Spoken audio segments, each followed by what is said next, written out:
La release Bonita 2022.1 vient de sortir du four et nous sommes impatients de partager avec vous les nouveautés sur l'image Docker Bonita. Petit rappel sur la manière de récupérer l'image Docker Bonita. Pour les clients subscription, ça serait à l'aide des lignes de commande depuis que.io. Pour les clients community, ça serait à l'aide des lignes de commande depuis Docker Hub. Premières nouveautés sont du domaine d'amélioration continue. L'image Docker de Bonita prend peau neuve avec Alpine Linux en tant que système de distribution. Ce changement nous a permis d'avoir une image 2 fois plus légère. Par ailleurs, le LDAP Synchronizer du moteur a été remplacé par un LDAP Synchronizer plus adapté aux images Docker. La base de données n'est plus créée automatiquement dans l'image Docker Bonita. Vous pouvez soit récupérer l'image Docker Bonita préconfigurée pour la base de données de votre choix, ou bien vous pouvez construire votre base de données en appliquant les recommandations de configuration de base de données Bonita dans la documentation officielle. Les outils de supervision ont aussi été dans notre cible d'amélioration. Le Health Check est maintenant disponible sur toutes les couches du moteur Bonita jusqu'à la base de données, bien évidemment avec un accès sécurisé par Basic Authentication. Les données d'accès sont disponibles dans le bundle Tomcat Bonita. La récupération des métriques avec Prometheus est maintenant activée par défaut dans l'image Docker et a été sécurisée avec Basic Authentication. Si vous voulez changer ce comportement, il sera nécessaire de modifier les fichiers de configuration et ensuite pousser les changements à l'aide du Setup Tool. Bonne nouvelle, la modification du niveau de log ne nécessite plus l'arrêt du serveur Bonita. Vous pouvez le faire à chaud. Par contre, les logs ne seront plus stockés dans des fichiers. Maintenant, ils seront disponibles directement sur la Docker Console.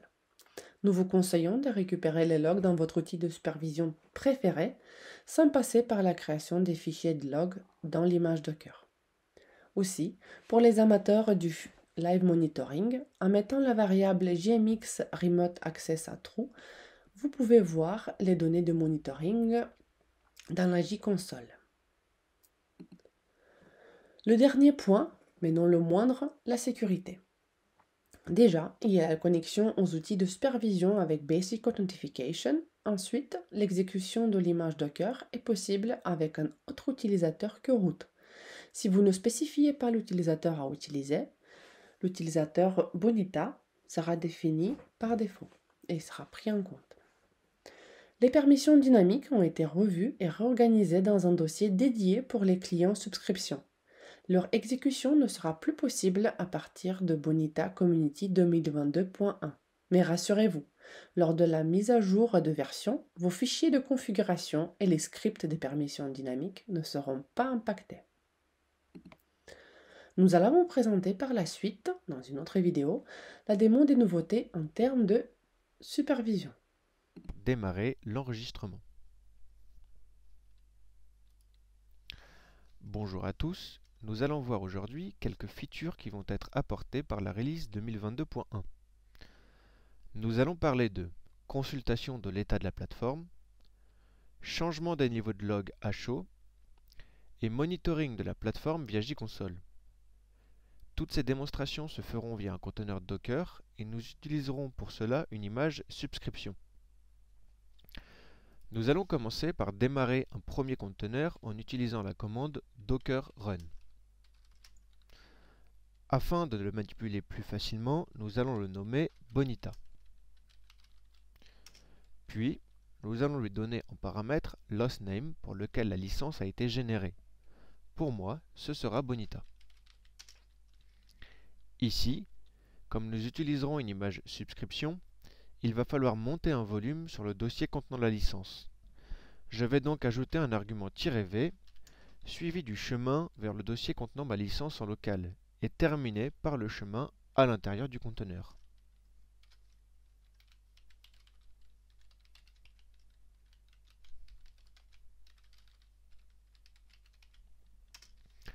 Afin d'accéder à l'application depuis l'extérieur du conteneur, il va falloir ouvrir le port 8080 que l'on va mapper sur le port 8080.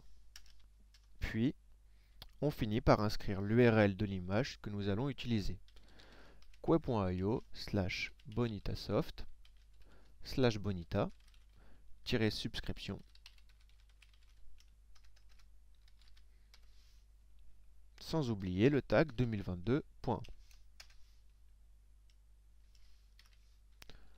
Alors il semblerait qu'il y ait une typo ici.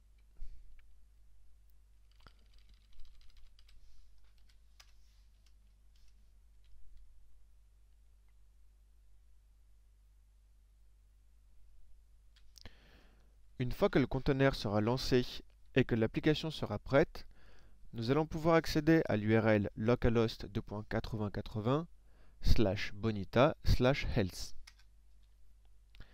Comme la connexion est protégée par Basic OS, des identifiants sont nécessaires. Nous utiliserons ceux présents par défaut dans la documentation officielle de Bonita.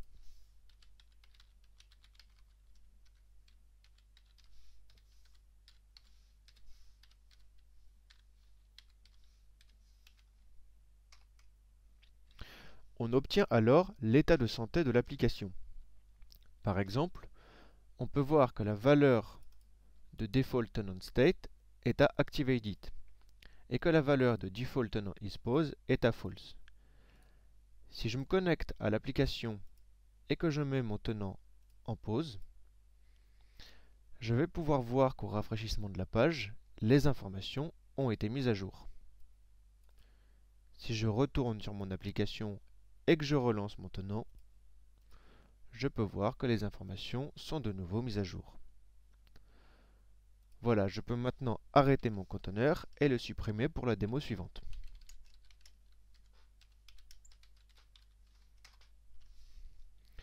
Dans cette nouvelle release, la possibilité de modifier le niveau de log de chaque package à chaud a été ajoutée.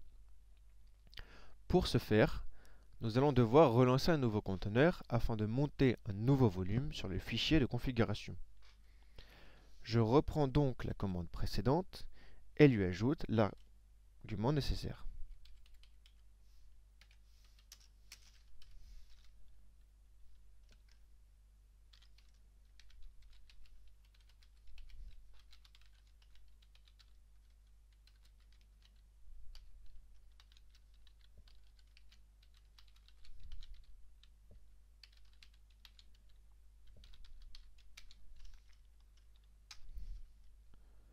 De nouveau, on attend que l'application soit prête.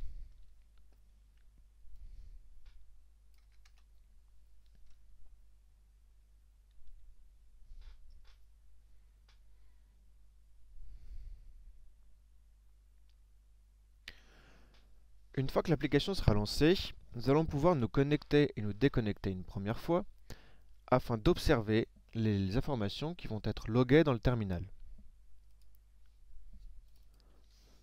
Je vais d'abord réinitialiser les valeurs de mon logger et je me connecte. Je me déconnecte ensuite et je retourne dans le fichier de configuration. Ici, on peut voir qu'à chaque package est associé un niveau de log. Ce niveau de log va pouvoir être changé et va être pris en compte par l'application à la sauvegarde du fichier. De cette façon, si je passe la valeur de org.bonitasoft à debug, à la prochaine connexion, plus d'informations vont être affichées dans le terminal que la dernière fois.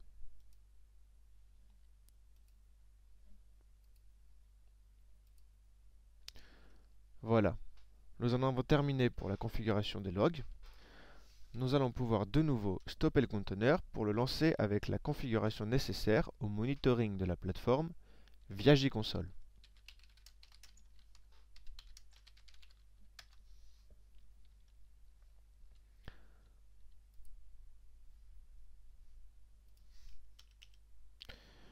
Le volume des fichiers de configuration du log n'étant maintenant plus nécessaire, on va pouvoir le retirer de la commande. Puis, nous allons pouvoir ajouter la variable d'environnement JMX Remote Access et lui attribuer la valeur true. Puis, il va falloir ouvrir le port 9000.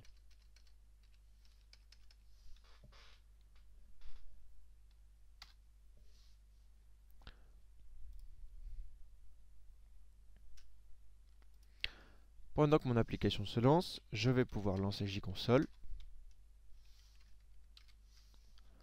Mon URL de connexion va être localhost 2.9000. Et les identifiants vont être les mêmes que la dernière fois, ceux présents dans la documentation officielle de Bonita.